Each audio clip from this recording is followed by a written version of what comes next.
శ్రీ మహాగణపతే నమః. శ్రీ సరస్వతీ నమః. శ్రీపాదవల్లభ నరసింహ సరస్వతి శ్రీ గురు దత్తాత్రేయాయ నమః. ఒక ముక్కోణపు పడవ ఉందనుకోండి, దాని 3 కోణాల దగ్గర తాళ్ళు కట్టి ముగ్గురు పట్టుకొని తలో ప్రక్కకు లాగుతూ ఉన్నారనుకోండి, ఆ పడవ ఎట్టుపోతుందండి?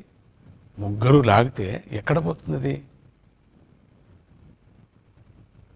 అది వెక్టార్ ఆల్జీబ్రా బాగా తెలిసిన వాళ్ళు దీనికి సరైనటువంటి సమాధానం చెప్తారు.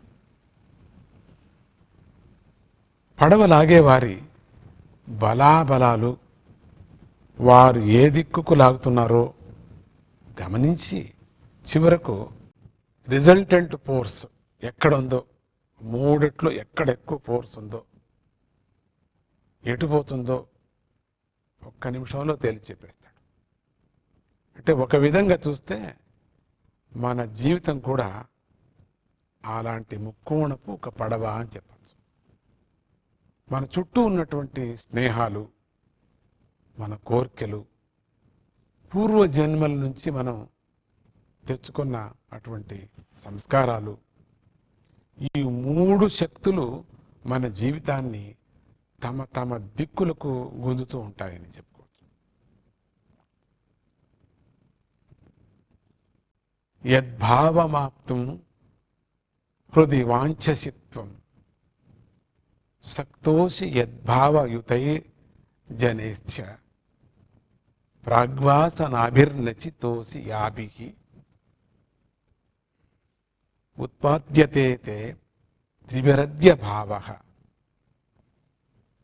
అంటే నువ్వు ఎలాంటి వాడు అవ్వాలని కోరుకుంటున్నావో, నీ యొక్క కోరిక ఎట్లా కావాలా అనేటువంటిది మనసులో నీకు ఉందో, అప్పుడు ఎలాంటి వారితో స్నేహం చేస్తున్నావో, ఎలాంటి పూర్వవాసనలు నిన్ను అంటిపెట్టుకొని వస్తున్నాయో, ఈ 3 చేత ఇప్పుడు నీ యొక్క పరిస్థితి బాగా నిర్ణయించబడుతుంది అని చెప్తున్నారు. అంటే ఈ 3లో దేని బలం ఎక్కువగా ఉంటే ఫలితాంశ శక్తి అటే ఏర్పడుతూ ఉంటుంది. ఈ 3 ఎక్కువ బలం ఎక్కడ ఉంటుంది? అటువంటి ఈ పడవను, ఈ శరీరం యొక్క పడవను, ఈ మనస్సుతో చేరినటువంటి శరీర ఇంద్రియాలతో చేరిన పడవను గుంజుకుపోతుంది అని చెప్పచ్చు. మరి మన ఈ పడవ ఒడ్డుకు చేరాలంటే మనం ఏం చేయాలి? ఈ పడవ అంటే ఈ 3 శక్తుల్లో దేన్ని మనం సరిచేయగలం? కోరికలు, పూర్వజన్మ సంస్కారాలు మన చేతిలో ఉండవు కదా, ఇష్టం వచ్చినట్టు అవి ఉండిపోతున్నాయి కదా. ఇక మిగిలినటువంటిది ఒకటే, అది మన స్నేహాలు, దగ్గరగా ఉండే స్నేహాలని చెప్పచ్చు. స్నేహాలను మనం మార్చుకొని ఉత్తములతో స్నేహం చేయవచ్చు. ఇక ఈ మిగిలిన 2 శక్తుల కన్నా ఈ శక్తి త్వరగా పెరుగుతుంది అని చెప్పదు. అందువల్లే సద్గురువులను ఆశ్రయించిన వారు త్వరగా ఆ సన్మార్గంలోకి పరివర్తన చెందుతూ ఉన్నారు. అదే సత్సాంగత్యంలో ఉన్నటువంటి దివ్యమైనటువంటి ఒక శక్తి. మన ఈ పడవను ఒడ్డుకు చేర్చేది అదొక్కటే అనేది జ్ఞాపకం పెట్టుకోవాలి మనం. అందుకే ఎల్లప్పుడూ కూడా ఉత్తమమైనటువంటి స్నేహాలే చేయాలని బాగా చెప్తున్నారు. ఇది చాలా బాగా జ్ఞాపకం పెట్టుకో.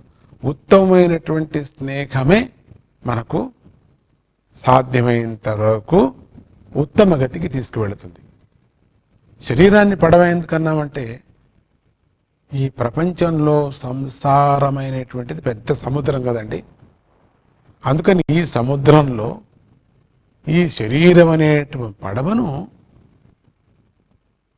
మనం లాక్కొని ఒక్కొక్క చోట ఒక్కొక్కరు లాక్కుతుందని చెప్పాం కదా.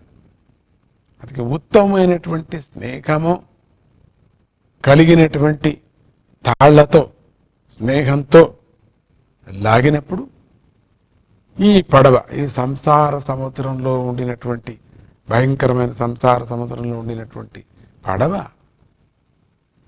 అత్యంత ఉత్తమమైనటువంటి మార్గంలో వెళుతుంది. ఉత్తమ స్నేహం దొరికింది కాబట్టి.